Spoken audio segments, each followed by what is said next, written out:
7 ранку після взриву одразу служби Миколаївської міської ради прибули сюди. Також сюди прибуло Миколаївобленерго. Наші комунальні служби зараз допомагають людям розбирати завали, вигрібають залишки взриву. Після того, як відпрацювали МНС, дістали людину, яка загинула в автомобілі, і дістали всім, кому була потрібна допомога.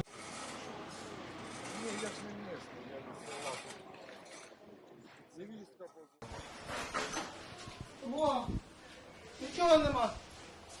Я здесь не спала, я была в дочке в доме. В 7 часов вскочила, не поняла, что, где бахнула. Выскочила на улицу, смотрю в нашем подъезде, я возле 17-й школы. Смотрю, нет окон. Я бегом одеться, я бегом сюда, и вот пришла. Вот это начала убирать. Я не, если бы я здесь спала бы, я бы уже... А тут нікого не було? Никого. Я бы уже живая не была бы. А ваші сусіди хтось постраждав так, що в шпиталь? Ну, на 97-я. Там мужчина пострадал, тоже весь побитый.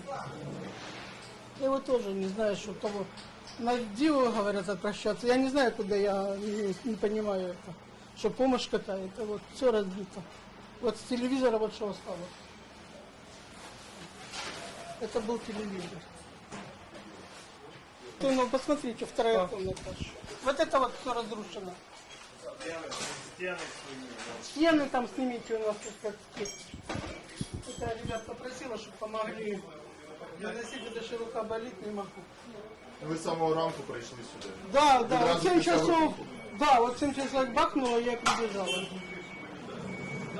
Стояли как раз ждали одного парня на машине. И слышим, летит, мы только успели лечь. И, один взрыв. Одна крылатая ракета в виде калибра. Один взрыв, калибр, и все. И вот там вот гахнуло, видите, что произошло. Мужика сразу намертво положило возле машины. Он вышел в халате прогревать машину, завел, и возле него в 3 метрах взорвалось. Це там, де крок можна побачити? Да. Это вот там, возле двухэтажного здания. Воронка и центр удара был вот там, где двухэтажное здание. Вот. Между вот этой пятиэтажкой, двухэтажной, как общежитие. Вот тот был эпицентр взрыва. И видите, на какое расстояние пошел радиус ударной волны. Ну, в общем, это... А мы стояли метров 40. Это очень страшно, ребят. Это дуже страшно, никому не позавидуешь и вообще не посоветуешь такого.